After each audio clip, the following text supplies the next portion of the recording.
Hello guys, welcome to my channel uncle's kitchen. आज हम देखिबा मामा को बनौछन आस। मामा कोनटा बनौछ? আজি বনাউছি মিট্টিকালি মাছ। এই মিট্টিকালি মাছ। কখারু পত্র দিয়ে মিট্টিকালি মাছ তরকারি। বড়িয়া। তাতে কোন সামগ্রী পড়িব সেই? ই ଆମର পিয়াজ কটা। ये प्याज कट दीटा प्याज कटा ये टमाटर कट टमाटर तब ये लंका रसुण हब পেস্ট पेस्ट ये जो करेंडर करेंडर लीव धनिया तापर ये जो कौन সরিষ सोरिष तापर ये जीरा तापर ये जो कौन ऑयल সরিষ তেল सोरिष तेल এটা জিরা जीरा সরিষ सोरिष হচ্ছে কড়ি পত্তা। তারপর আমার ଅଛି ମାଛରେ ହଳଦୀ ଲୁଣ ଚିଲି ପାଉଡ଼ର ଆଉ ଧନିଆ ପାଉଡ଼ର। এটা କେମିତି ହେବ ଫାଷ୍ଟ ଷ୍ଟାର୍ଟ କରିବା। ପ୍ରଥମେ ଲୁଣ ମାଛରେ ପକାଇବା, ଲୁଣ ହଳଦୀ ତାପରେ ସୋରିଷ ତେଲ,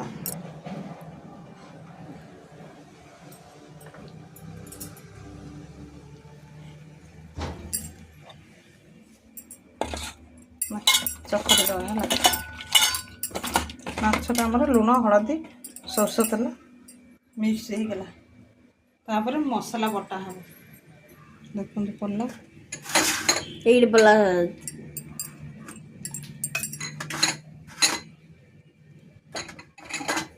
ସୋରିଷ ଜିରା, ଏଇଠି ଧନିଆ। ନା ଧନିଆ ପତ୍ର ପଡ଼ିବନି, ହାଁ ସେଟା ତରକାରୀ ହେଲେ ପଡ଼ିବ। ତୁ ରୋଷେଇ ଶିଖିବୁ କରିବୁ, ତୋ ମାମା ନଥିବ ତୁ ରୋଷେଇ କରିବୁ ଆଉ। ଦେଖ ଆମର ସବୁ ସଂଗ୍ରା ଏଇଠି ହେଇଯାଇଛି। ସବୁ ଟମାଟୋ ଫମାଟୋ ଯୋଉ ପଡ଼ି ଯାଇଛି। ତେବେ ଏଇଠି ମିକ୍ସର ଗ୍ରାଇଣ୍ଡରରେ ପକା ହବ। ଏଇଠି ମିକ୍ସର ଗ୍ରାଇଣ୍ଡରରେ ତେବେ ଏଇଠି ଢକ୍କନ ଲଗେଇବ। ଢକ୍କନ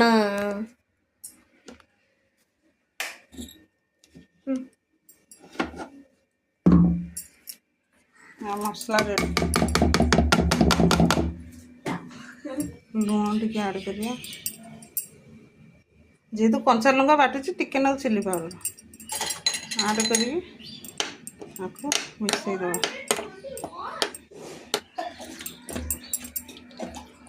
ଆମର ମାଛ ଏଇ ମିକ୍ସଟାକୁ ଏଇଥିରେ ପକାଇଦେବା ମାଛରେ।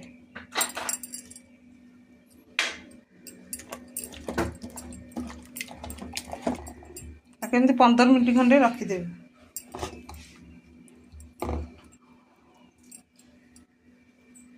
ଆମର ଏମିତି ରହିଛି କ'ଣ ମାଛ ବେସର ସବୁ ପଡ଼ିକିରି ଅଧଘଣ୍ଟା ଖଣ୍ଡେ ରଖିଛି। ରଖିଲା ପରେ ତାକୁ ଏଇ ହିସାବରେ କାଢ଼ିବି। এটা কখারু পত্র।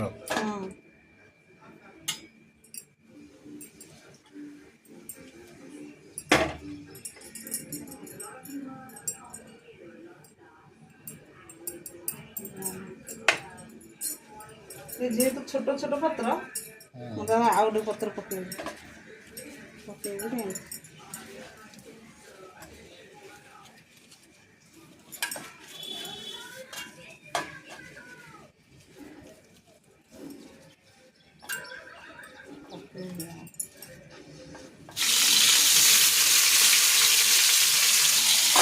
ହେଲା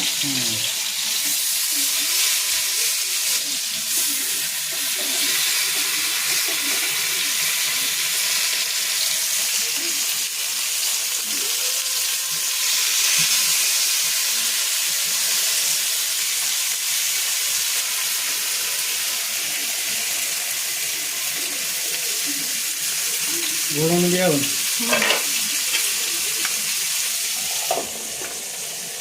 ଦେଖନ୍ତୁ ମୋର ହେଉଛି କେମିତି କଖାରୁ ପତ୍ର ମିଟିକାଳି ମାଛ କଖାରୁ ପତ୍ର ଫ୍ରାଏ। ତାପରେ ତରକାରୀ ହେବ। ଦେଖ ମୋର ହେଇଗଲା ପୁରଟା। ତାକୁ ଟିକେ ଉଲ୍ଟେଇବା। ଦେଖନ୍ତୁ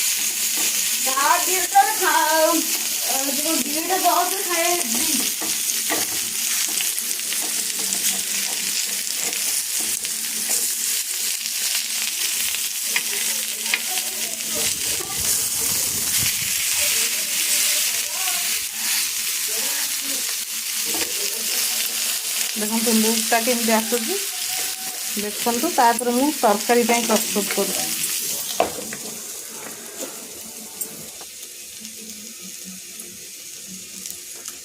ଧନ ଭୋକ ଲାଗିଲାଣି? ହଁ ଜଲ୍ଦି ମୁଁ ଯିବି ଡାନ୍ସ କ୍ଲାସ୍। ହେଇଗଲା ମାମା ଆଜ୍ଞା ସାଙ୍ଗେ ସାଙ୍ଗେ କରିଦେବ। ତେଲ ପଡ଼ିଲା ହେଲା।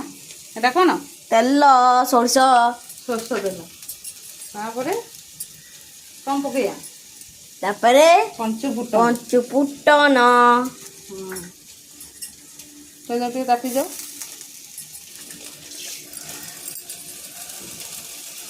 ପକେଇବା କଢ଼ି ପତ୍ତା।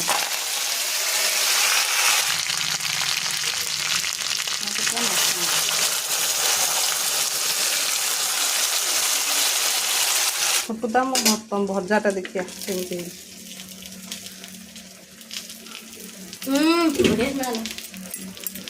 ଦେଖନ୍ତୁ ମୋ ଭଜା ପୁରା ପ୍ରସ୍ତୁତ।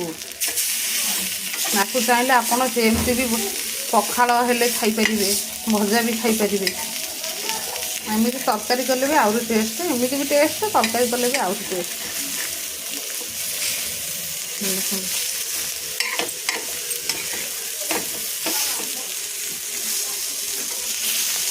ତା ଭିତରେ ଇଏ ପୁରା ସଫ୍ଟ।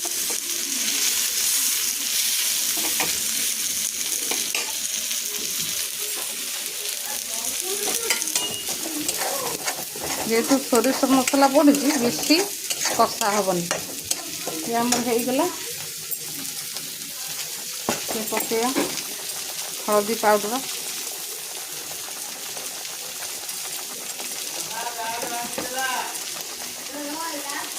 ଲୁଣ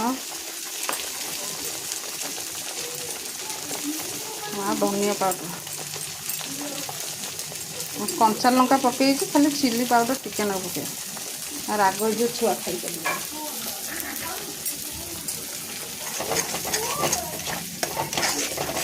ହେଲା ପାଣି ଦେଇଦେବା।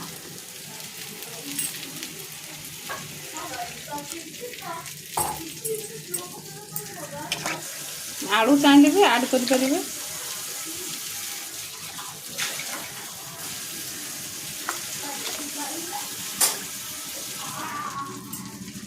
ଯଦି ଆଳୁ ନ ଖାଇବେ ସେମିତି ଖାଇଦେବେ। ଆଉ ଗୋଟେ ଫୁଟିବାକୁ ଟାଇମ୍ ଦେଇଦେବା।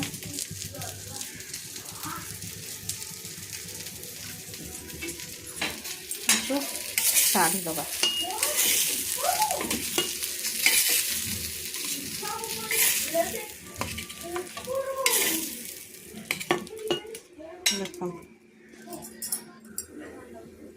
ଦେଖନ୍ତୁ ମୋ ତରକାରୀ କେମିତି ଫୁଟୁଛି। ତାପରେ ମାଛଟା ପକେଇଦେବା। କି ବାସ୍ନା। ଆ ଦେହରେ ଆପଣ ଆମ୍ବୁଲ ବି ପକେଇ ପାରିବେ, ନହେଲେ କଞ୍ଚା ଆମ୍ବ ଯଦି ଥିବ କଞ୍ଚା ଆମ୍ବ ବି ପକେଇଦେବେ। ଖାଇକି ଥରେ ଦେଖନ୍ତୁ କେମିତି ଲାଗୁଛି, ମୋତେ କମେଣ୍ଟରେ ଜଣେଇବେ।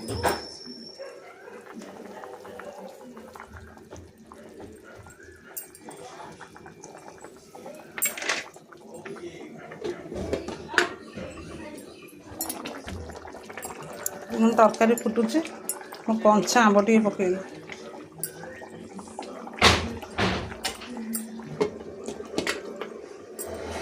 ତରକାରୀ ହେଇ ଆସିଲାଣି।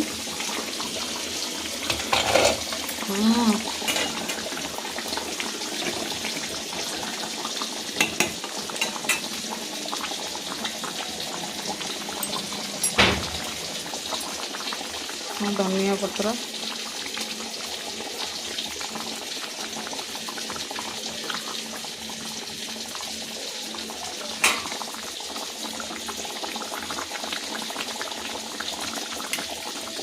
ଟିକେ ହେଲା ବେଳୁ ସୋରିଷ ତେଲ ଟିକେ ଆଡ଼୍ କରିବି, ବାସ୍ନାଟା ଭଲ ଅଛି।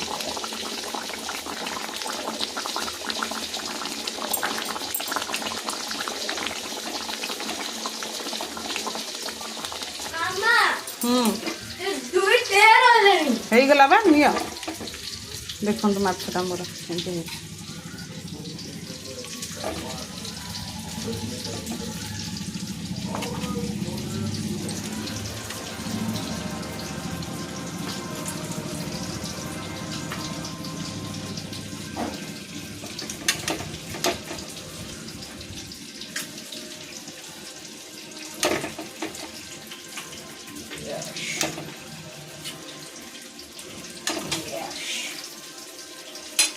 ଦେଖନ୍ତୁ ମୋ ମାଛ ତରକାରୀ ଖାଇକିରି କହିବେ କେମିତି ଲାଗୁଛି କମେଣ୍ଟରେ ନିଶ୍ଚୟ ଜଣାଇବେ କେମିତି ଲାଗୁଛି। तो ये ହେଇଗଲା ବର୍ତ୍ତମାନ କଖାରୁ ପତ୍ର ଦିଆ ମାଛ ତରକାରୀ। तो दी भाई ବର୍ତ୍ତମାନ ଟେଷ୍ଟ କରିକି କୁହ ତମ ମାମା କେମିତି ବନାଇଛି। ପ୍ରଥମେ ବଡ଼ ପୁଅ ତାପରେ ସାନ ପୁଅ। ବଡ଼ ପୁଅ କୁହ କେମିତି ଲାଗୁଛି।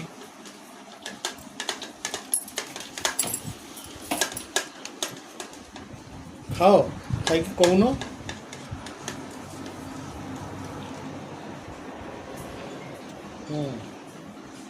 କେମିତି ଲାଗୁଛି ରସାଟା ଭଲ ହେଇଛି। ମାଛଟା ଖାଅ ଖୋଲିକିରି ଆଉ ଇଏ ଟିକି ପୁଅ ମାଛ ଟିକେ ଖାଉନ ଖୋଲିକିରି ଟିକେ ଦେଖା ମାଛ କେମିତି ଭିତରଟା ଖୋଲିକିରି ଖୋଲି ଦେଖାଅ।